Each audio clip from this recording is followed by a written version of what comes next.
Dean faculty of law professor Ashwini Bansal ji, professor Mrs Usha Tandon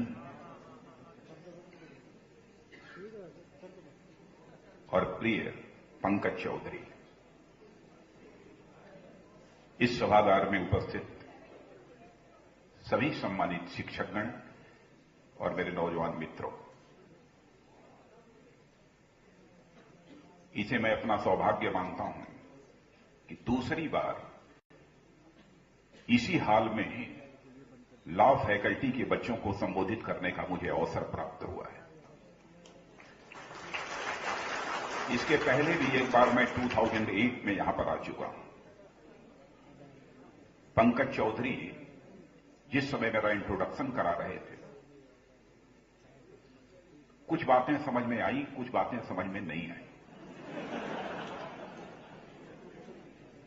और मैं professor Bansal से ये सारे शब्दों के अलंकारों की आवश्यकता नहीं होती है अथवा एडजेक्टिव्स की आवश्यकता नहीं होती है। मनुष्य का कद यदि जीवन में बड़ा होता है तो अपनी कृतियों के कारण बड़ा होता है, अपने डीड्स के कारण बड़ा होता है। पद के कारण किसी भी मनुष्य का व्यक्तित्व कभी बड़ा नहीं हो सकता। इस यथार्थ को भी हम सभी को समझना चाहिए। आज जिस विषय पर यह लेक्चर यहां पर आयोजित किया गया है, बहुत महत्वपूर्ण विषय है, लेकिन ऐसा विषय है कि आधे घंटे 45 मिनट के अंदर गुड गवर्नेंस के बारे में पूरा विचार नहीं रखा जा सकता है, और यह भी कोई दावा नहीं कर सकता है कि गुड गवर्नेंस के बारे में जो कुछ भी वह बोल रहा है वह अपने में परफेक्ट है। इससे अधिक कुछ नहीं हो सकता है। लेकिन मैं यह मानता हूं कि गुड गवर्नेंस के संबंध में हमारी यह धारणा है, सबसे पहली आवश्यकता जो मुझे महसूस होती है, जिन लोगों के हाथों में गवर्नेंस होती है उनके प्रति डेमोक्रेटिक सेटअप में जनता की मन में एक क्रेडिबिलिटी होनी चाहिए, उनके प्रति एक मन में विश्वास होना चाहिए। स्वतंत्र भारत के इतिहास में मैंने ऐसा महसूस किया है। पॉलिटिशियंस की वर्ड्स और डीड्स, कृति और कथन, दोनों में अंतर होने के कारण भारत की राजनीति और भारत के नेताओं पर से जनता का विश्वास पहले की अपेक्षा कम हुआ, और यह क्राइसिस ऑफ क्रेडिबिलिटी दिनों दिन बढ़ती जा रही है। मैं गुड गवर्नेंस का दावा करने वाले किसी भी लीडर से मैं यह अपेक्षा करता हूं, किसी भी पॉलिटिकल पार्टी से मैं यह अपेक्षा करता हूं, इस क्राइसिस ऑफ क्रेडिबिलिटी जो भारत की राजनीति में वर्ड्स और डीड्स में अंतर होने के कारण पैदा हुई है, इसे एक चैलेंज के रूप में स्वीकार करना चाहिए। जब तक यह वर्ड्स और डीड्स का अंतर रहेगा, लीडर के प्रति जनता का विश्वास कभी भी नहीं बन सकता है, भरोसा कभी नहीं हो सकता है। और स्वतंत्र भारत में यह क्राइसिस ऑफ क्रेडिबिलिटी काफी हद तक हमको देखने को मिली है, क्योंकि आप भी यदि स्वतंत्र भारत के इतिहास के पन्नों को पलट कर देखें तो सहज रूप से आप इस नतीजे पर पहुंचेंगे। 15 अगस्त 1947 को हमने आजादी हासिल की, और आजादी हासिल होने के बाद कई सरकारों को, केंद्र में भी आपने देखा है और राज्य में भी आपने कई सरकारों को देखा है। जब कभी भी चुनाव होता है, चुनाव के समय सारी राजनीतिक पार्टियां जनता के बीच जाती हैं, जनता से बड़े बड़े वादे करती हैं, और यह भी दावा करती हैं कि यदि हमारी गवर्नमेंट बनी तो हम गुड गवर्नेंस देंगे, और जो जो हम आपसे वादे कर रहे हैं, एक एक वादे को हम निश्चित रूप से पूरा करेंगे। यह जनता को भरोसा दिलाती है। मैं समझता हूं कि स्वतंत्र भारत में राजनीतिक नेताओं के द्वारा जितने वादे किए गए, यदि आंशिक रूप से भी यदि वह वादे पूरे कर दिए गए होते तो आज हमारा भारत विश्व का एक सुपर इकोनॉमिक पावर बन गया होता। इसे कोई रोक नहीं सकता है जितने वादे किए। इसीलिए मैं कहता हूं कि क्राइसिस ऑफ क्रेडिबिलिटी यह बहुत बड़ा चैलेंज है। हर पॉलिटिकल पार्टी को सबसे पहले इस चैलेंज को स्वीकार करना चाहिए, हर लीडर को इसे चैलेंज के रूप में स्वीकार करना चाहिए। और इतना ही नहीं, सभी राजनीतिक पार्टियों को इस सच्चाई को भी समझना चाहिए कि यदि हम राजनीतिक क्षेत्र में काम कर रहे हैं तो हमारा उद्देश्य केवल सरकार बनाना नहीं हो सकता। राजनीतिक क्षेत्र में हम काम कर रहे हैं, सरकार बनाने का अवसर मिलेगा तो हम सरकार बनाएंगे, यदि जनता का समर्थन प्राप्त होगा तो। लेकिन यदि हम राजनीति कर रहे हैं तो केवल सरकार बनाने के लिए नहीं, बल्कि समाज बनाने के लिए हम राजनीति कर रहे हैं, देश बनाने के लिए राजनीति कर रहे हैं। यह भाव मन के अंदर जब तक नहीं होगा, तब तक मैं समझता हूं कि गुड गवर्नेंस का चाहे जितना भी बड़ा खाका हम पेश क्यों न कर दें, चाहे गुड गवर्नेंस के बारे में जितना भी बड़ा एक्शन प्लान लोगों के सामने हम क्यों न पेश कर दें, उसे हम साकार नहीं कर पाएंगे, उसे हम अमली जामा नहीं पहना पाएंगे। मुझे याद है उत्तर प्रदेश में 91 में मैं एजुकेशन मिनिस्टर था। वहां पर उस समय मास कॉपिंग होती थी। मैंने अपने सेक्रेटरी को बुलाकर कहा कि कैसी गवर्नमेंट, कि जिस गवर्नमेंट के रहते हुए हमारे बच्चे मास कॉपिंग करें, नकल करें, क्या नकल के माध्यम से वह बच्चे अपनी योग्यता, प्रतिभा, क्षमता को बढ़ा सकते हैं? तो जानते हैं, हमारे बहुत सारे सीनियर कोलीग्स ने मुझसे यह कहा, सिंह साहब यह जोखिम मत उठाइए। करोड़ों बच्चे उत्तर प्रदेश जैसे बड़े राज्य में पढ़ते हैं, और जिस दिन आपने एंटी कॉपिंग एक्ट लागू कर दिया तो आप यह समझिए कि लगभग 2 करोड़ की संख्या में पढ़ने वाले यह बच्चे सब के सब भारतीय जनता पार्टी के खिलाफ हो जाएंगे, और आगामी चुनाव में भारतीय जनता पार्टी किसी भी सूरत में सत्ता में नहीं आ सकती है। यह तर्क मेरे सामने पेश किया गया। मैं उसे कैबिनेट में लेकर एक बार गया, इस पर डिबेट होती रही, वो हमारा प्रपोजल कैबिनेट में पास नहीं हो पाया। दूसरी बार लेकर गया, नहीं पास हो पाया। तीसरी बार जब मैं लेकर गया, मुख्यमंत्री जी से मैं स्वयं मिला, मैंने कहा कि बराबर कैबिनेट में इस पर डिबेट होती है, लेकिन यदि मैं शिक्षा मंत्री हूं तो मैं आपसे विनम्र अनुरोध करना चाहता हूं कि यह प्रपोजल पास होना चाहिए, अथवा नकल रोकने का कोई न कोई विकल्प, कोई न कोई अल्टरनेटिव हमारे मंत्रिमंडल के सदस्यों के द्वारा हमें सुझाया जाना चाहिए। तब मुख्यमंत्री जी ने थर्सडे को होने वाली यह कैबिनेट मीटिंग में सीधे मेरा प्रपोजल उठाकर सारे कैबिनेट के जितने भी मेंबर्स थे, मंत्री थे, उनके सामने कहा कि हमारे शिक्षा मंत्री जी का यह आग्रह है, इसे पास होना चाहिए, और उस समय वह पास हुआ था। आप यह कल्पना कर सकते हैं कि उस समय हालात कैसे थे। रिजल्ट 75%, 80% आते थे, लेकिन एंटी कॉपिंग ऑर्डिनेंस लागू करने के बाद केवल 14% रिजल्ट उस समय आया था। शिक्षा के क्षेत्र में कितना बड़ा खोखलापन था।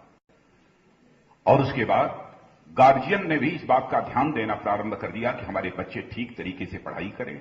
टीचर्स ने भी बच्चों को पढ़ाना प्रारंभ कर दिया था। कभी कभी गुड गवर्नेंस देने के लिए कुछ हार्श डिसीजंस, हार्श एक्शन लेने पड़ते हैं।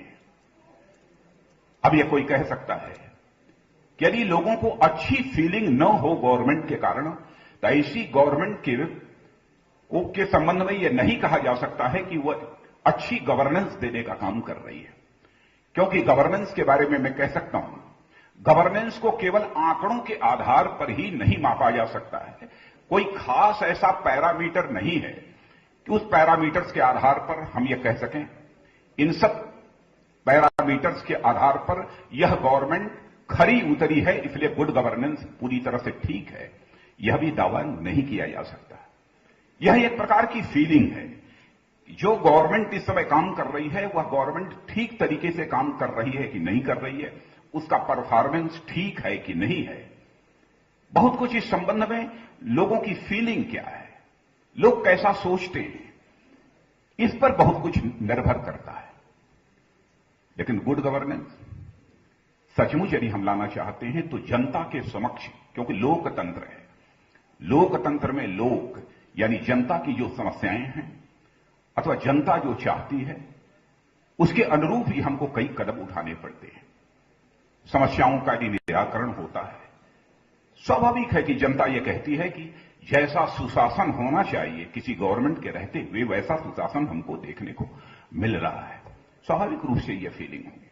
लेकिन यदि मैं आपसे यह सवाल पूछूं, 1947 के बाद जितनी भी सरकारें रही, गुड गवर्नेंस के पैरामीटर्स पर 100% कितनी सरकारें उतरी, तो इसका सही मूल्यांकन मैं नहीं कर सकता हूं। इसका सही मूल्यांकन यदि कोई कर सकता है तो इस देश की जनता भी ही कर सकती है। और गुड गवर्नेंस के बारे में सबसे पहली आवश्यकता जो मैं महसूस करता हूं, जनता के मन के अंदर एक सेंस ऑफ सिक्योरिटी, एक सुरक्षा का भाव होना चाहिए। सुरक्षा का भाव लॉ एंड ऑर्डर के सवाल को लेकर मैं नहीं कह रहा हूं, व्यक्तिगत सुरक्षा की बात मैं नहीं कर रहा हूं। सेंस ऑफ सिक्योरिटी होनी चाहिए, हेल्थ के मामले में होनी चाहिए, एजुकेशन के मामले में होनी चाहिए, एम्प्लॉयमेंट के मामले में होनी चाहिए। कई ऐसे फैक्टर्स हैं जिसके बारे में जनता को पूरी तरह से आश्वस्त रहना चाहिए कि यह सुरक्षा, यह सरकार अपने गवर्नेंस के माध्यम से निश्चित रूप से हमें प्रदान करेगी। यह भरोसा और एक विश्वास लोगों के अंदर होना चाहिए। लेकिन इस आजाद भारत में हुआ क्या है? मैं समझता हूं कोई भी राजनीतिक पार्टी यदि चुनाव के मैदान में उतरती है तो जनता से वादे करती है कि हमारी सरकार बनी तो हम सभी को रोजगार दे देंगे, गरीबी दूर कर देंगे, बेरोजगारी का संकट समाप्त हो जाएगा, सबको सब पर्याप्त सुरक्षा दी जाएगी। यानी देश की जनता के मन के अंदर जब एक सेंस ऑफ सिक्योरिटी जो पैदा करने की पहली जिम्मेदारी किसी हुकूमत की होती है, अपनी पहली जिम्मेदारी, पहले दायित्व को भी यह सरकारें जब नहीं निभा पाती, स्वाभाविक रूप से जनता के मन में असंतोष होता है, जनता विकल्प की तलाश करती है। आज एक पार्टी की सरकार बन रही है, कल दूसरी राजनीतिक पार्टी की सरकार बन रही है, उससे भी जनता निराश होती है तो पहले वाली राजनीतिक पार्टी की सरकार लाकर पुनः बना देती है। यह लोगों के मन के अंदर एक भाव पैदा हुआ है। वैसे सामान्यतः एकेडमिक इंस्टीट्यूशंस में जब कभी मैं भाषण करने के लिए जाता हूं तो राजनीतिक विषयों पर मैं कभी बोलता नहीं हूं। लेकिन आप सभी लॉ के स्टूडेंट्स हैं और इस हाल में प्रवेश करते हुए ही जिस प्रकार के आपने स्लोगन्स यहां पर दिए हैं, मैं इस नतीजे पर पहुंचा कि हमारे दिल्ली यूनिवर्सिटी के लॉ के स्टूडेंट्स के अंदर पॉलिटिकल अवेयरनेस कुछ ज्यादा है।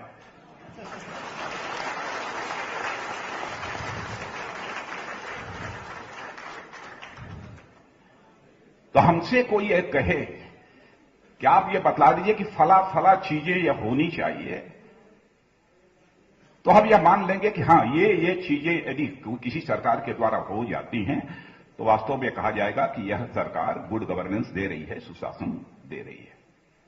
यह भी सही है, काफी हद तक सही है। सड़क है, बिजली है, पानी है, शिक्षा है, स्वास्थ्य है, यह सब सारी चीजें, रोजगार है, यह सब सारी प्राथमिक जिम्मेदारी होती है। अब इधर हाल फिलहाल जो भी सरकारों ने काम किया है, एक और मेजर फैक्टर है प्राइस हाइक, महंगाई का। महंगाई, मैं आपको याद दिलाना चाहता हूं कि ऐसा नहीं है कि आजाद भारत में ही महंगाई बढ़ने का सिलसिला प्रारंभ हुआ है। महंगाई पहले भी बढ़ी है। खिलजी वंश का जब शासन था इस भारत में 800 वर्ष पहले, तो खिलजी वंश के शासन काल में भी उस समय भी महंगाई बढ़ी थी और प्राइस स्टेबलाइजेशन के लिए उस समय की खिलजी वंश की हुकूमत ने कई ऐसे प्रभावी कदम उठाए थे। पहली बार नहीं हुआ, उसके बाद भी होता रहा है। लेकिन गुड गवर्नेंस किसे कहा जाएगा? यदि जो भी प्राइम मिनिस्टर है अथवा जो भी गवर्नमेंट है वो प्रिकॉशन ले कि इस महंगाई का असर देश की जनता पर पड़ने वाला है, इसका खामियाजा देश की जनता को भुगतना पड़ेगा, तो तुरंत इस प्राइस स्टेबलाइजेशन के लिए, इस बढ़ते हुए कीमतों को स्थिर करने के लिए, रोकने के लिए सरकार के द्वारा कुछ प्रभावी कदम उठाए जाने चाहिए। मैं एक शख्सियत जो भारत की प्रधानमंत्री रही है उसका नाम रहे हैं, उनका मैं नाम यहां पर लेना चाहूंगा, श्री अटल बिहारी वाजपेयी।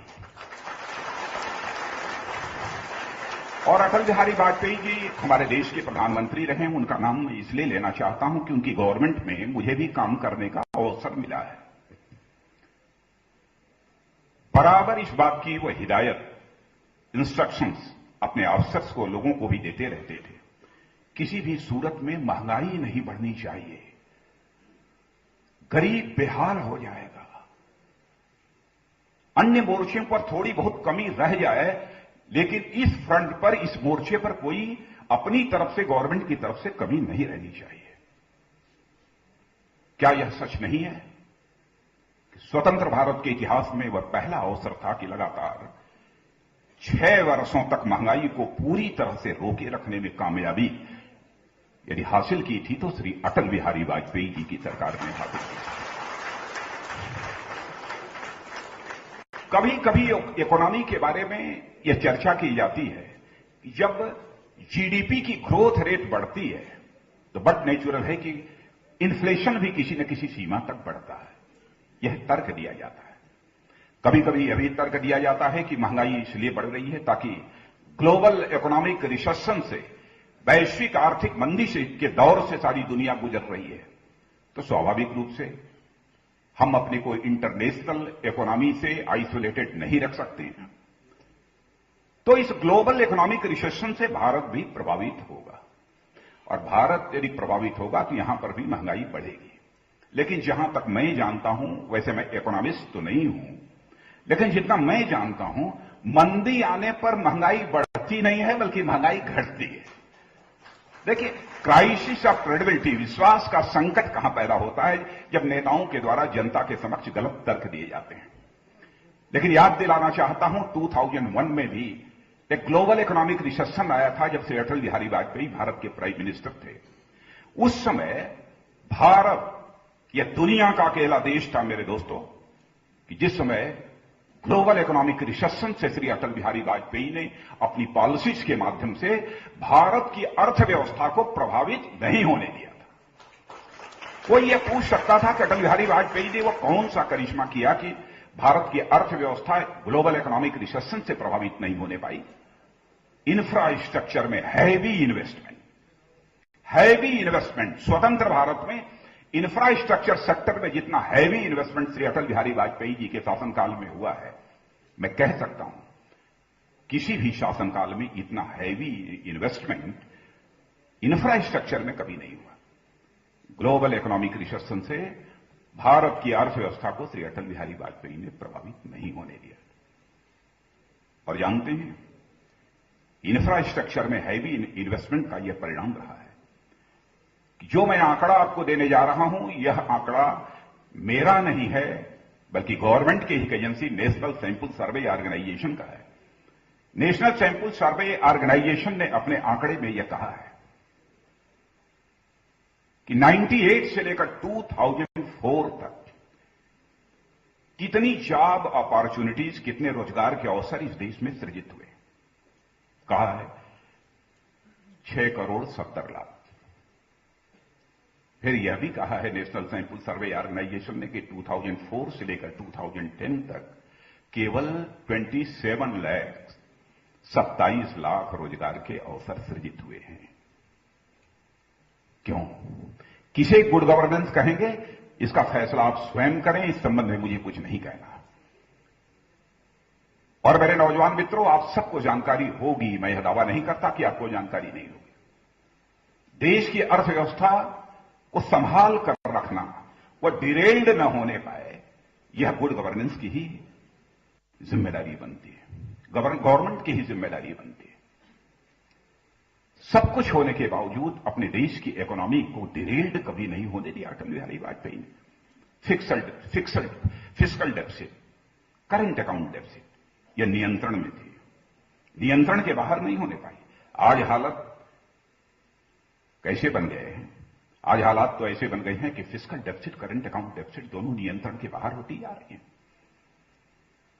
भारत का वह भी अवसर था जब भारतवर्ष श्री अटल बिहारी वाजपेयी के शासनकाल में करंट अकाउंट डेफिसिट कंट्री नहीं था, बल्कि Bharat current account surplus country बन गया था।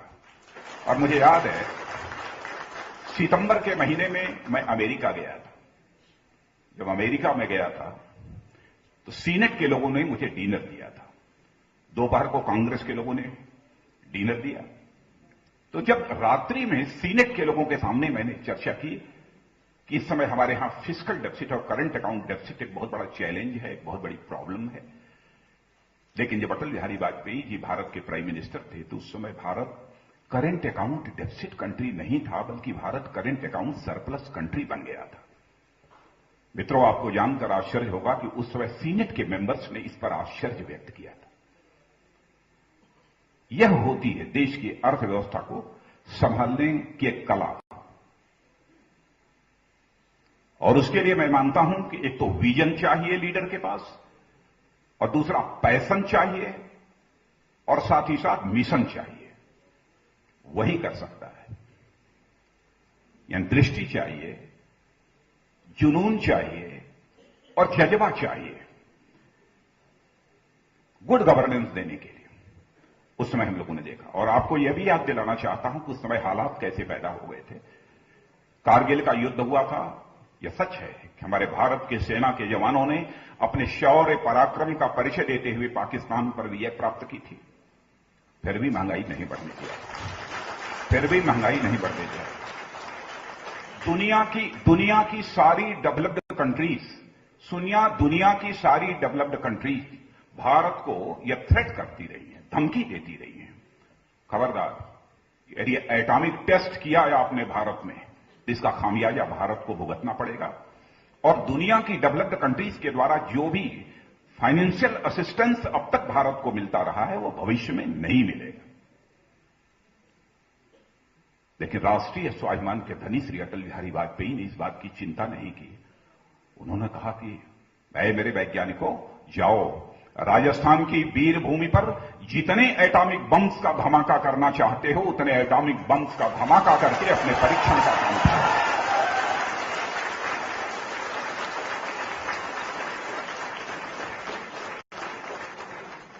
5 एटॉमिक बम्स का एक्सप्लोजन हो गया, एटॉमिक टेस्ट का काम पूरा हो गया। इकोनॉमिक सैंक्शन दुनिया की डेवलप्ड कंट्रीज ने भारत के ऊपर इंपोज कर दिया।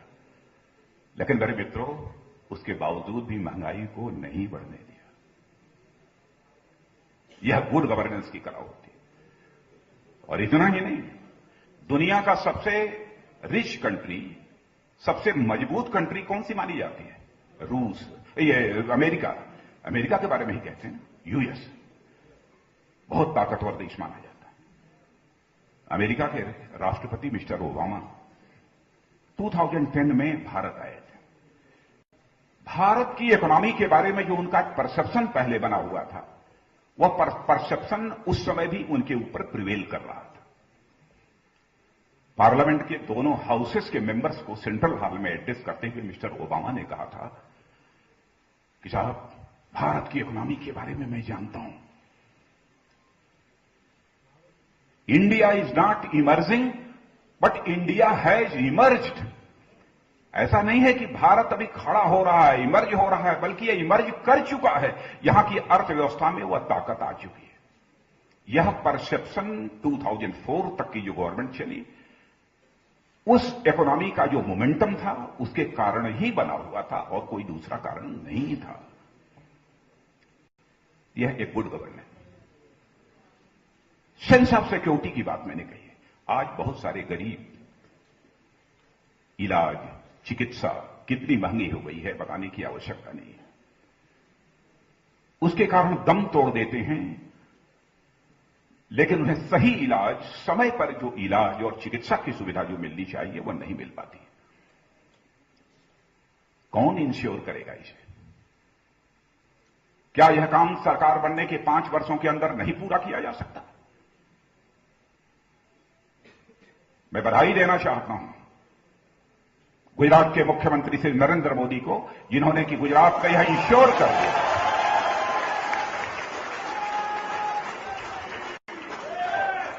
सबका हेल्थ इंश्योरेंस होगा। कई हमारी सरकारों ने इस काम को किया है, क्यों नहीं हो सकता? मैं कहता हूं कि जो बहुत गरीब हैं, बिलो पॉवर्टी लाइन है, यदि अपना इंश्योरेंस नहीं करा सकते, क्या किसी वेलफेयर स्टेट की यह जिम्मेदारी नहीं बनती है कि उनका इंश्योरेंस वो स्वयं ही सुनिश्चित करे? गवर्नमेंट एक शेकर से पैसा निकालकर इंश्योरेंस का जो भी प्रीमियम है वो डाल दे। उत्तर प्रदेश का मुख्यमंत्री रहते हुए मैंने भी यह सिलसिला प्रारंभ किया था। हमारी कई राज्य सरकारें इस काम को कर रही, स्वास्थ्य की सुविधा नहीं, एजुकेशन का। यदि एजुकेशन आप चले जाइए, गवर्नमेंट के द्वारा संचालित बहुत सारे ऐसे प्राइमरी स्कूल्स हैं, उनमें किस प्रकार की शिक्षा दी जाती है? क्या आपको नहीं लगता कि उसमें क्वालिटी एजुकेशन का अभाव है? आज यहां पर कई प्रकार की शिक्षण संस्थाएं चल रही हैं जिनका स्तर एक दूसरे से काफी अलग है, काफी भिन्न है। क्यों इस प्रकार की हालत? क्या क्वालिटी एजुकेशन यह सबके लिए इंश्योर नहीं की जा सकती है? लेकिन नहीं हुआ। एम्प्लॉयमेंट का जहां तक प्रश्न है, डोल्स तो दिए जाते हैं। चुनाव जीतने के लिए अनएम्प्लॉयमेंट अलाउंसेस की चर्चा तो की जाती है, बेरोजगारी भत्ता, इसकी तो चर्चा की जाती है। लेकिन मैं भारत के नौजवानों को जानता हूं, भारत का नौजवान स्वाभिमानी है। वह भत्ता नहीं चाहता, वह डोल्स नहीं चाहता, वह टिप्स नहीं चाहता, वह बख्शीश नहीं चाहता, बल्कि वह सम्मान का और स्वाभिमान के साथ जिंदगी जीना चाहता है। उसके मन की तड़पन और ललक यही है।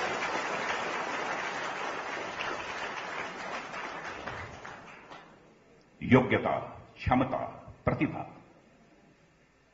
जिसकी जितनी हो, जैसी हो, क्या उसके लिए रोजगार सुनिश्चित नहीं किया जा सकता? मैं यह दावा नहीं करता हूं कि कोई भी सरकार सबको सरकारी नौकरी उपलब्ध करा देगी, सरकारी स्तर पर रोजगार उपलब्ध करा देगी।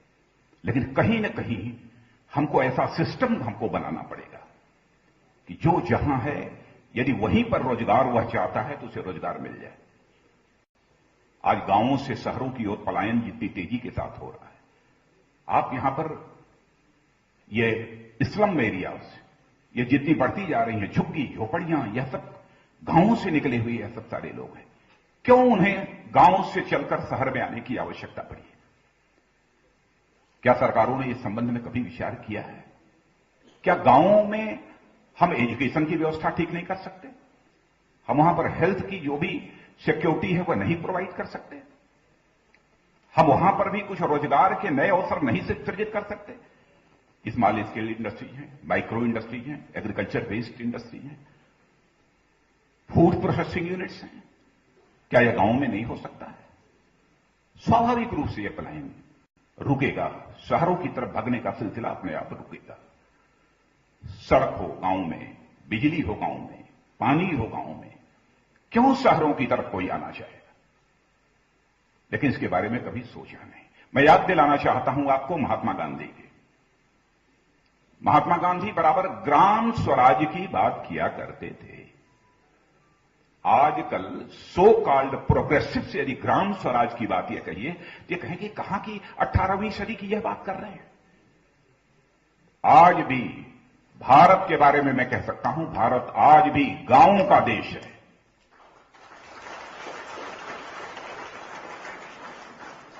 गांव में जितनी भी बुनियादी सुविधाएं हैं, उन बुनियादी सुविधाओं को हमको मुहैया कराना होगा।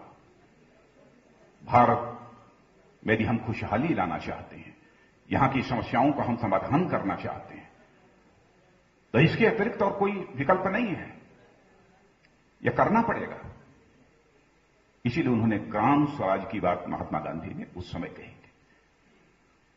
मैन्युफैक्चरिंग सेक्टर की हालत में देख रहा हूं, मैन्युफैक्चरिंग सेक्टर में गांव से लेकर शहर तक जितने भी उद्योग हैं सभी आएंगे। उस मैन्युफैक्चरिंग सेक्टर की भी मैं यहां पर चर्चा करना चाहता हूं। जॉब अपॉर्चुनिटीज यदि क्रिएट हो सकती है मैक्सिमम, तो मैन्युफैक्चरिंग सेक्टर में वह क्रिएट हो सकती है। आज मैन्युफैक्चरिंग सेक्टर का कंट्रीब्यूशन हमारी जीडीपी में अप्रॉक्सीमेटली 13 to 14% का है। क्या हम इसे और आगे नहीं बढ़ा सकते? क्या हम यह नहीं संकल्प ले सकते कि हम अपनी जीडीपी में मैन्युफैक्चरिंग सेक्टर का कंट्रीब्यूशन बढ़ाकर हम 25% तक ले जाएंगे? क्यों नहीं हो सकता? और मैन्युफैक्चरिंग सेक्टर में एक स्लम आने के कारण, उसमें गिरावट आने के कारण हो क्या रहा है? हो यह रहा है कि एक तरफ चाइना तो मैन्युफैक्चरिंग सेक्टर में इतना आगे निकल चुका है, उसके यहां पुअर क्वालिटी का भी यदि कोई आइटम बना हुआ है तो उसका दुनिया के दूसरे देशों में एक्सपोर्ट हो रहा है। तो भारत के मैन्युफैक्चरिंग सेक्टर के बारे में, भारतीयों के स्किल्स के बारे में मैं दावे के साथ मैं कह सकता हूं भारतीयों के पास वह स्किल है कि अपने मैन्युफैक्चरिंग सेक्टर के माध्यम से ऐसे ऐसे आइटम्स तैयार कर सकते हैं जो दुनिया के दूसरे देशों में तैयार होने वाले आइटम्स की स्पर्धा में, उनके कंपटीशन में कहीं ज्यादा खरे उतरेंगे। हमारे यहां बने हुए आइटम्स की, मैन्युफैक्चरिंग सेक्टर के आइटम्स को आज भी कॉम्पिटिटिव एज इस सारी दुनिया में प्राप्त है। लेकिन इस मैन्युफैक्चरिंग सेक्टर को जितना प्रमोट करना चाहिए उतना जो है प्रमोट नहीं किया गया है। होता यह है, आज हमारा इंपोर्ट बढ़ता जा रहा है, एक्सपोर्ट, मैन्युफैक्चरिंग सेक्टर में के हालात खराब होने के कारण ऐसा हो गया है कि हमारा एक्सपोर्ट घटता जा रहा है। परिणाम स्वरूप करंट अकाउंट डेफिसिट बढ़ती जा रही है। करंट अकाउंट डेफिसिट जब बढ़ेगी और विदेशी कर्जा लेकर यदि, एक्सटर्नल डेट लेकर यदि हम अपना काम चलाना चाहेंगे, दोनों जब यह मिल जाएंगे तो हमारी जो करेंसी है, हमारा जो रुपया है, इसकी डॉलर के मुकाबले कीमत तेजी के साथ नीचे गिरेगी। आज यही हो रहा है। हालात तो इतने बदतर हो गए हैं, कभी कभी वैसे हमारे प्रधानमंत्री जी को कहना नहीं चाहिए क्योंकि वो इकोनॉमिस्ट है, लेकिन हमारे प्रधानमंत्री जी ने संसद में खड़े होकर कहा कि प्रिंसिपल अपोजिशन पार्टी बीजेपी के लोग ये हाउस चलने नहीं देते हैं, इस कारण फॉरेन इन्वेस्टमेंट भारत में नहीं हो सकता है। और फॉरेन इन्वेस्टमेंट न होने के कारण ही आज भारत की आर्थिक स्थिति लड़खड़ा गई है।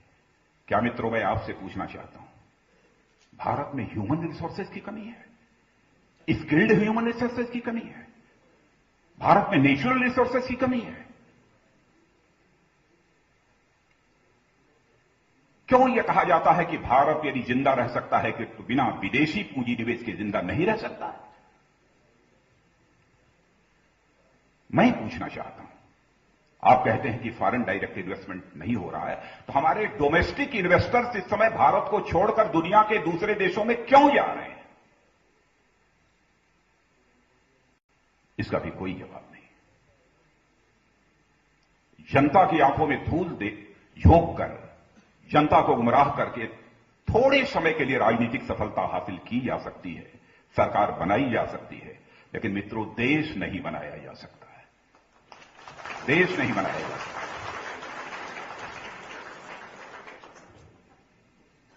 गुड गवर्नेंस में बहुत सारी चीजें हैं, क्योंकि सभी चीजों पर जितने भी गुड गवर्नेंस के पैरामीटर्स माने जाते हैं आजकल, उन सब पर विचार व्यक्त करना तो बहुत ही कठिन है। लेकिन एक बहुत ही महत्वपूर्ण मुद्दा करप्शन का है। मैं समझता हूं कि किसी कार्यालय में चले जाइए, लोगों की यह शिकायत रहती है कि जाते हैं, जब तक फाइल के ऊपर कुछ 100, 200, 400 रुपया रख नहीं दिया जाए, तब तक हमारी फाइल मूव करती ही नहीं है। जब तक उसको रुपए की टॉनिक न दे दी जाए, तब तक वो चलती ही नहीं, खड़ी रहती है। ये हालत हो गई है। अब करप्शन के बहुत सारे उदाहरण मैं नहीं देना चाहता हूं, कौन कौन से हुए हैं, कितने लाख करोड़ के करप्शन हुए हैं, यह मैं नहीं कह रहा हूं। या controller and auditor general CAG ने अपनी रिपोर्ट में इस बात को कहा है, करप्शन बढ़ रहा है। क्या करप्शन को रोकने के लिए हम प्रभावी कदम आजादी हासिल होने के बाद ही नहीं उठा सकते थे? आज हम लोकपाल की याद आ रही है हमको। आधे अधूरे मन से भ्रष्टाचार को रोकने के लिए कदम नहीं उठाए जाने चाहिए। साफ नीयत के साथ, साहस के साथ, दूरदृष्टि के साथ कदम उठाने की आवश्यकता है। अब लोकपाल बिल केवल पास हो जाने से करप्शन पूरी तरह से दूर हो जाएगा अथवा मिनिमाइज हो जाएगा, यह दावा नहीं किया जा सकता। कानूनों की कमी भारत में नहीं है, लेकिन अब यह कहा जा रहा है कि अब लोकपाल बिल बन गया, अब करप्शन धीरे धीरे समाप्त हो जाएगा। करप्शन तो इस सीमा तक चला गया है, फाइलें मंत्रालय से गायब हो जा रही हैं। जिस पर हाथ रख दिया वही गायब।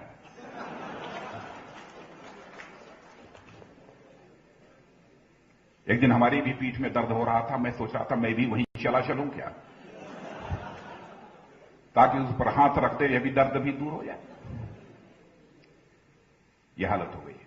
ठीक है, लोकपाल बिल एक कानून बना है, लागू भी होना चाहिए, इस पर किसी को कोई आपत्ति नहीं है। लेकिन इसके साथ साथ कई और बिल भी पेंडिंग है। Whistle blower protection bill, anti corruption amendment bill, कई ऐसे सारे बिल हैं। टाइम बाउंड सर्विसेज को प्रोवाइड करने वाला बिल, ये कई ऐसे बिल पड़े हुए हैं जिनके संबंध में भी सरकार को सोचना चाहिए। लेकिन केवल कानूनों के माध्यम से नहीं इसे रोका जा सकता। अब मैं आता हूं दूसरे विषय पर। सबसे बड़ी बात है कि हमारे देश के नागरिकों की वैल्यूज के प्रति प्रतिबद्धता होनी चाहिए, मूल्यों के प्रति प्रतिबद्धता होनी चाहिए। यदि मैं मूल्यों की प्रति प्रतिबद्धता की बात करता हूं तो निश्चित रूप से नेताओं को भी एक सोर्स ऑफ इंस्पिरेशन के रूप में काम करना होगा। देश के एजुकेशन सिस्टम में बदलाव लाना होगा। और एजुकेशन सिस्टम में यदि हम बदलाव की बात करते हैं तो केवल एजुकेशन सिस्टम में ही बदलाव की बात नहीं करते। Education system, judicial system, economic system, इन सब सारी चीजों के बारे में एक कॉम्प्रिहेंसिव और इंटीग्रेटेड थिंकिंग होनी चाहिए। आज यह समय की मांग है, लेकिन वैसी कोई थिंकिंग नहीं हो रही है। वैल्यूज के प्रति करप्शन को मिनिमाइज करना चाहते हैं, देश के सिस्टम्स में भी चेंज यदि हम लाना चाहते हैं, सबसे बड़ी आवश्यकता जो मुझे महसूस होती है वह महसूस होती है वैल्यूज के प्रति, मूल्यों के प्रति कमिटमेंट। कैसे पैदा होगा? भाषण देने से नहीं होगा। व्यक्ति को झूठ नहीं बोलना चाहिए, ईमानदारी से काम करना चाहिए, आचरण उसका ठीक होना चाहिए। यह सब कुछ लाइफ वैल्यूज होती हैं, जीवन मूल्य कुछ होते हैं जिनके प्रति व्यक्ति का कमिटमेंट होता है, व्यक्ति की जो है प्रतिबद्धता होती है। कहां से पैदा होंगे? हम अपनी भारतीय संस्कृति, अपने इंडियन कल्चर के बारे में हम कितना जानते हैं? मैं भारतीय संस्कृति की शिक्षा के संबंध में भी मैं कहना चाहूंगा, इसके संबंध में अवेयरनेस, इसके संबंध में जागरूकता प्रारंभ से ही बच्चों को दी जानी चाहिए। ये वैल्यूज के प्रति उनके कमिटमेंट को हम बढ़ाना चाहते हैं।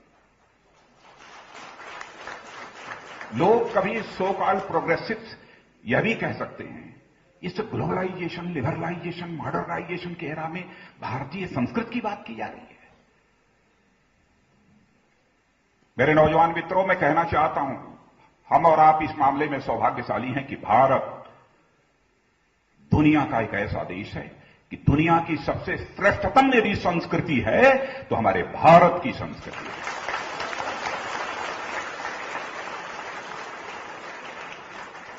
कोई यह कह सकता है कि आप यह कैसे दावा करते हैं? मैं फिजिक्स का स्टूडेंट रहा हूं, विज्ञान का, मैंने रिसर्च भी किया है। आज भी मैं कह सकता हूं, बहुत सारे रिसर्च जो इस दुनिया में चल रहे हैं उसके फंडामेंटल्स यदि कहीं पर मिलते हैं तो हमारे जो भारतीय धर्मशास्त्र हैं, हमारे जो भारतीय ग्रंथ हैं, उसके फंडामेंटल्स के मूल बीज उसी में उपलब्ध है।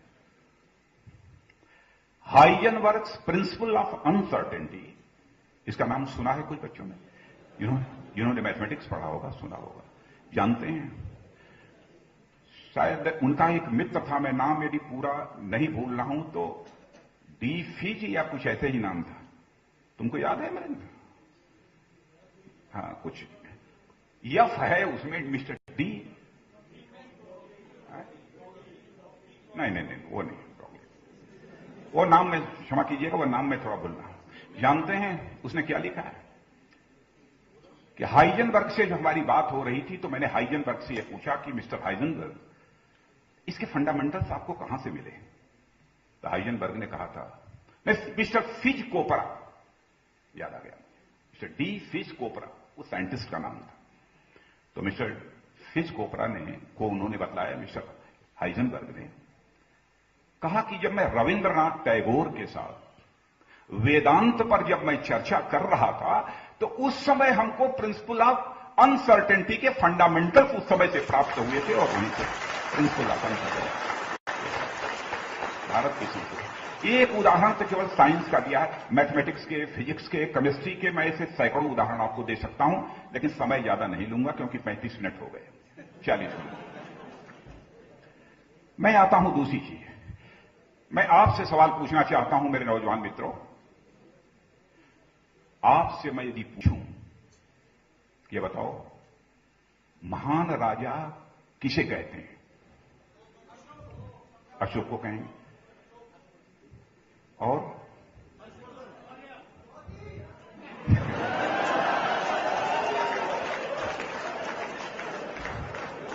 मान गया, सवार है पूरी तरह से। जैसे वैसे आप पूछिए लोगों से, कोई कहेगा अलेक्जेंडर, माने आज की बात में Alexander, Napoleon, Louis the king, Charles the king, इन्हीं लोगों का सामान्यतः लोग नाम लेते हैं कि ये बड़े महान राजा हुए। क्यों? जब उनसे पूछे कि क्यों, तो वह तर्क यह देते हैं उनके पास मिलिट्री माइट, सैन्य शक्ति बहुत बड़ी थी, और ज्योग्राफिकल एरिया जिस पर कि वह हुकूमत चला रहे थे, वो ज्योग्राफिकल एरिया भी उसकी बहुत बड़ी थी। बड़ी ज्योग्राफिकल एरिया पर उन्होंने रूल किया है, इसलिए वह किंग द ग्रेट है। यह तर्क देते हैं। उनके पास मिलिट्री माइट, सैन्य शक्ति बहुत अधिक थी, इसलिए वो किंग द ग्रेट है। यदि मैं भारत में मैं पूछूं कि आप किसको महान राजा मानते हो, क्या उत्तर होगा? राम को मानते हैं, हरिश्चंद्र को मानते हैं। क्यों? वो तो 14 साल वनवास भी रहे, कोई बहुत बड़ी सैन्य शक्ति भी उनके पास नहीं है। त्याग किया था। समाज की सबसे अंतिम सीढ़ी पर बैठने वाले एक व्यक्ति के द्वारा उंगली उठाए जाने पर अपने प्राणों से प्यारी सीता को भी अग्नि परीक्षा से गुजरने को मजबूर कर दिया। वैल्यूज, मूल्यों की बात मैं कर रहा हूं। मूल्यों के प्रति राजा भले ही हो, लेकिन मूल्यों के प्रति, वैल्यूज के प्रति उनका कमिटमेंट, उनका डेडिकेशन, गुड गवर्नेंस ऐसा व्यक्ति दे सकता है। इतना ही नहीं, पिता का वचन खाली नहीं जाना चाहिए, इसलिए 14 वर्षों का वनवास स्वीकार कर लिया। तो हम उनको कहेंगे महान राजा है। उनके यहां महानता को मापने का पैमाना सैन्य शक्ति और कितनी बड़ी ज्योग्राफिकल एरिया पर उन्होंने शासन किया है, यह है। और हमारे यहां सैन्य शक्ति अथवा कितने बड़े ज्योग्राफिकल एरिया पर उन्होंने हुकूमत किया है, इस पर निर्भर नहीं करता है, बल्कि राजा ने कितना त्याग किया है, इस पर उसकी महानता का मूल्यांकन किया जाता है। भारत की संसद की सबसे बड़ी विशेषता है। अब क्षमा करना जो मैं बात बोलने जा रहा हूं,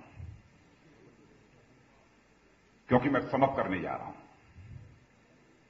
हमसे कोई कहेगा कि साहब आप भी एक पॉलिटिकल पार्टी के नेशनल प्रेसिडेंट हैं, आपकी गवर्नमेंट बन सकती है। नहीं, बन सकती है। तो क्या बतलाइए, क्या भारत को सुपर इकोनॉमिक पावर बना देंगे ना? सब ठीक ठाक कर देंगे ना? सिक्योरिटी ये सब सारा इंटरनल एक्सटर्नल सिक्योरिटी क्राइसिस इसको दूर कर देंगे ना? डिप्लोमेटिक फ्रंट पर भी हमारी गवर्नमेंट का जो फेल्योर है, ये सब ठीक ठाक कर देंगे ना? लोग यही पूछेंगे ना।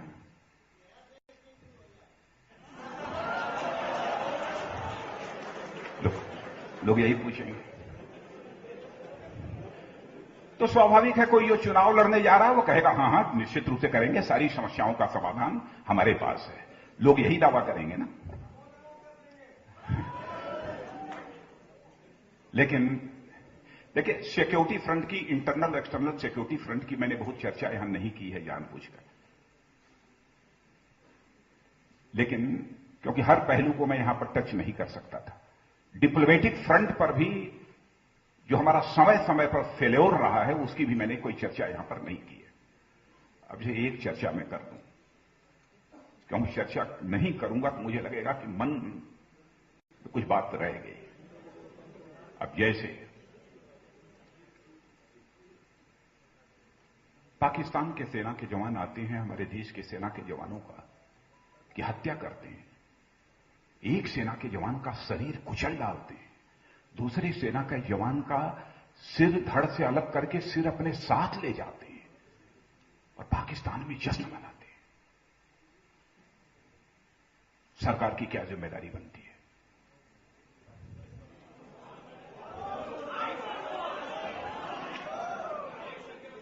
भारत के सेना के जवानों के शौर्य और पराक्रम पर संदेह नहीं किया जा सकता। और मैं तो कहना चाहता हूं कि एक बार खुले हाथ छोड़ दिया जाए तो हमारे सेना के जवानों के शौर्य और पराक्रम को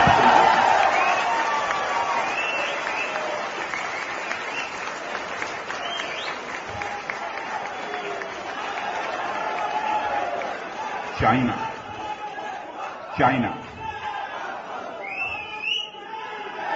चाइना चाइना चाइना कहता है कि अरुणाचल प्रदेश यह भारत का नहीं बल्कि चाइना का ही पार्ट एंड पार्शल है। कश्मीर घाटी वहां भी इंटरवीन करता है, कहता है कश्मीर वैली से आने वाले लोगों को मैं स्टेपुल्ड वीजा जारी करूंगा। अरुणाचल से आने वाले लोगों को वीजा की कोई जरूरत नहीं है। हम कुछ नहीं बोलते, चुप्पी साधे बैठे हुए। क्या यह डिप्लोमेटिक फेल्योर नहीं है? और याद दिलाना चाहता हूं डिप्लोमेटिक स्किल किसे कहते हैं। पड़ोसी देशों के साथ हमारे रिश्ते बेहतर होने चाहिए। हम चाहते हैं पाकिस्तान हो, बांग्लादेश हो, म्यांमार हो, श्रीलंका हो, नेपाल हो, जितने सबसे अच्छे रिश्ते होने चाहिए। लेकिन इसके लिए डिप्लोमेटिक स्किल चाहिए, कूटनीतिक कुशलता चाहिए। 2003 में श्री अटल बिहारी वाजपेयी जी जब चाइना गए थे, ऑफिशियल लेवल पर पहले यह बात हो चुकी थी। जब गए तो वहां से एक तोहफा लेकर आए थे। जो चीन सिक्किम के बारे में बराबर यह दावा करता था कि सिक्किम यह भारत का नहीं चीन का हिस्सा है, चीन ने उसी दिन ऐलान कर दिया कि अब हम सिक्किम के ऊपर कभी भी दावा पेश नहीं करेंगे। यह होती है डिप्लोमेटिक स्किल, यह होती है diplomatic skill.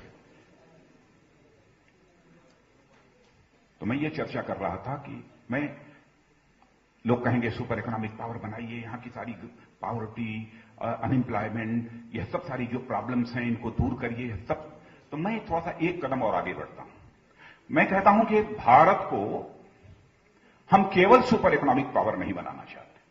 Super economic power तो बनना चाहिए भारत, इसमें कहीं दो मत नहीं है। लेकिन हम इकोनॉमी का ही डेवलपमेंट नहीं करना चाहते, हम स्पिरिचुअल डेवलपमेंट भी भारत में चाहते हैं। भारत का आर्थिक विकास भी हो, भारत का आर्थिक विकास भी हो, लेकिन साथ ही साथ भारत का आध्यात्मिक विकास होना चाहिए। यदि भारत को हम पुनः जगत गुरु के पद पर आसीन करना चाहते हैं, केवल भारत के आर्थिक विकास से, सुपर इकोनॉमिक पावर बनने से भारत जगत गुरु नहीं बन सकता है। जगत गुरु भारत यदि बन सकता है तो इकोनॉमिक पावर के साथ साथ स्पिरिचुअल पावर भी डेवलप करने के बाद ही बन सकता है। आर्थिक शक्ति के साथ साथ आध्यात्मिक शक्ति का भी विकास होना चाहिए। अब आध्यात्मिक शक्ति की यदि मैंने बात कह दी, यहां भी प्रोग्रेसिव लोग हमारे ऊपर उंगली उठा देंगे, क्या बात कर रहे हैं, अध्यात्म क्या होता है? मेरे नौजवान मित्रों, मंदिर में जाकर पूजा करना, मस्जिद में जाकर इबादत करना, गिरजाघर में जाकर सिजदा करना, यह अध्यात्म नहीं है। यह धार्मिक क्रियाओं का एक माध्यम हो सकता है, एक छोटा सा पार्ट हो सकता है, छोटा एक साधन हो सकता है, लेकिन यह सब कुछ नहीं है। मनुष्य पूरी सृष्टि में, होल यूनिवर्स में मनुष्य एक ऐसा प्राणी है जो कि यह मन प्रधान प्राणी होता है। मन प्रधान, शेष जितने भी प्राणी हैं वह हृदय प्रधान माने जाते हैं। हमारा भारतीय वांग्मय, भारतीय दर्शन यह कहता है मनुष्य मन प्रधान प्राणी है। पिता और पुत्र का रिश्ता यह खून का रिश्ता होता है, पति और पत्नी का रिश्ता मन का रिश्ता होता है, भावनाओं का रिश्ता होता है। चंद्रशेखर आजाद, सरदार भगत सिंह, खुदीराम बोस जैसे नौजवानों ने 18 साल, 21 साल, 26 साल की जवानी में हंसते हंसते फांसी के फंदे को चूम लिया। वह चंद्रशेखर आजाद की 26 साल की जवानी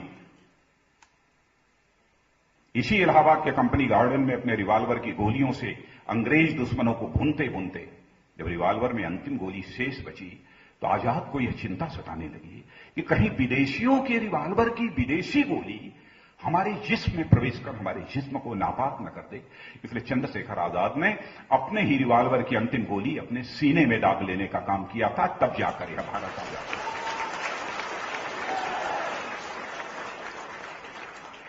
अशफाकुल्ला खां 21 साल की जवानी, मां कहती थी बेटा शादी करो, बहू लाओ, मेरी देखभाल करेगी। लेकिन अशफाकुल्लाह के दिल में आजादी हासिल करने की दीवानगी थी, प्रखर राष्ट्रीय स्वाभिमान की भावना। भारत माता के पैरों में पड़ी गुलामी की बेड़ियां कटनी चाहिए। अंग्रेजों की हत्या करने के मामले में अशफाकुल्लाह को जब फांसी की सजा हो गई, फांसी के तख्त पर ले जाया गया, तो मजिस्ट्रेट ने पूछा, बोलो अशफाकुल्लाह, तुम्हारी अंतिम मुराद क्या है? जो भी तुम्हारी अंतिम मुराद होगी, यह संदेश तुम्हारी मां तक पहुंचा दिया जाएगा। बहादुर राष्ट्रीय स्वाभिमान के धनी अशफाकुल्लाह खान ने कहा, ए मजिस्ट्रेट, जाकर मेरी मां तक यह संदेश पहुंचा दो कि तुम्हारा बेटा अशफाकुल्लाह आज फांसी के तख्त पर खड़े होकर अपनी शादी रचाने जा रहा है, तुम्हारी मुराद पूरी करने जा रहा है।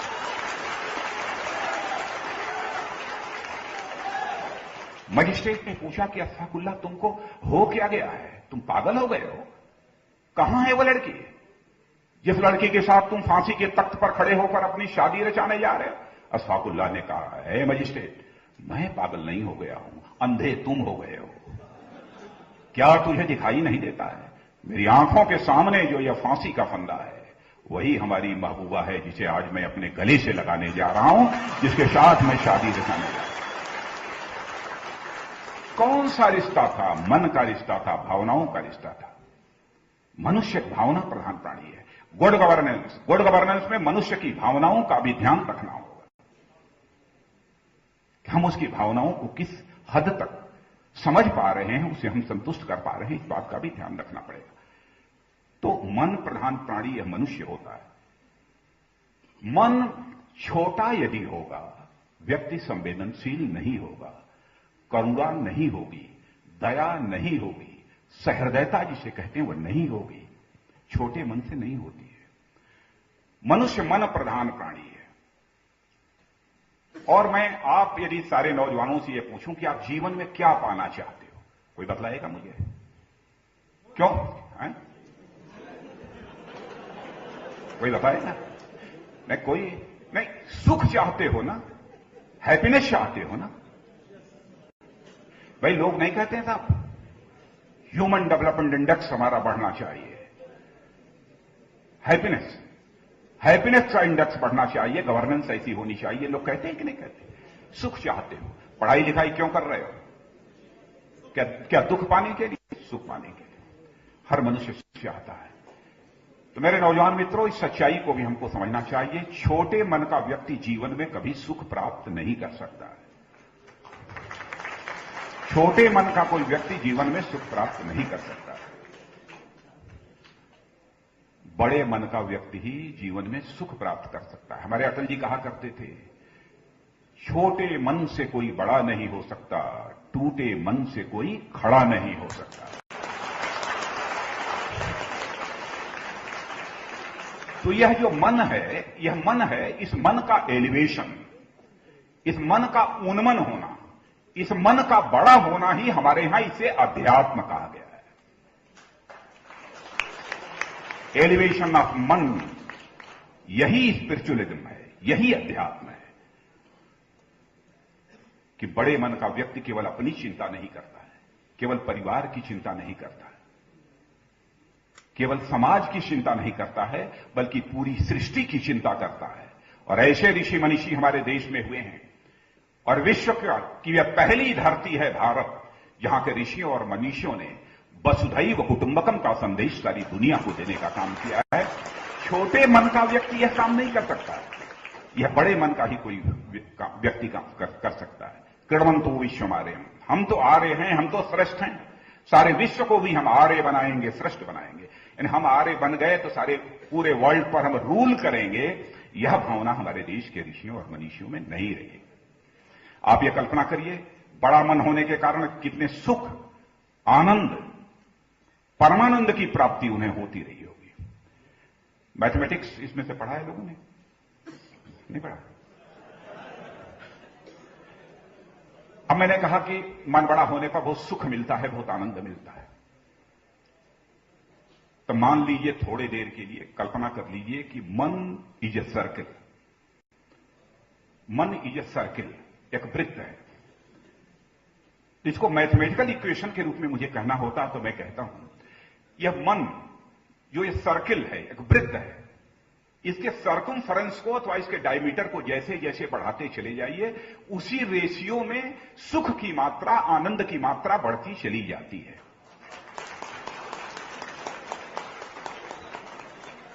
circumference of man is directly proportional to the magnitude of sukh.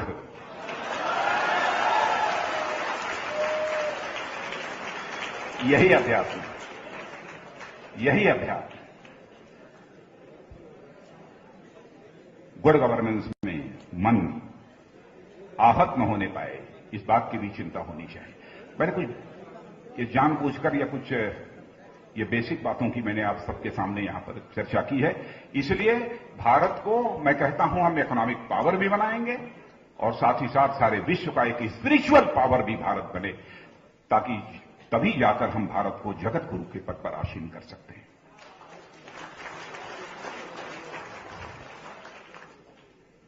वैसे विषय बहुत ही लेंदी है, मैंने बहुत सारे वो डाटाज और बहुत सारी चीजों को देने की यहां पर आवश्यकता भी मैंने बहुत नहीं समझी है, क्योंकि चाहे मैं कितने भी आंकड़े देता फिर भी यह सब्जेक्ट पूरा नहीं होने वाला है। इसलिए कुछ सैद्धांतिक पहलुओं को भी हमने टच करने की कोशिश की है और मैं धन्यवाद देना चाहता हूं पंकज चौधरी और साथ ही साथ अपने इस लॉ फैकल्टी के डीन प्रोफेसर अश्विनी कुमार जी को, उषा जी को और सारे टीचर्स को, सारे स्टूडेंट्स को, जिन्होंने इस कार्यक्रम में मुझे आमंत्रित किया है। इन्हीं शब्दों के साथ आप सबको बहुत बहुत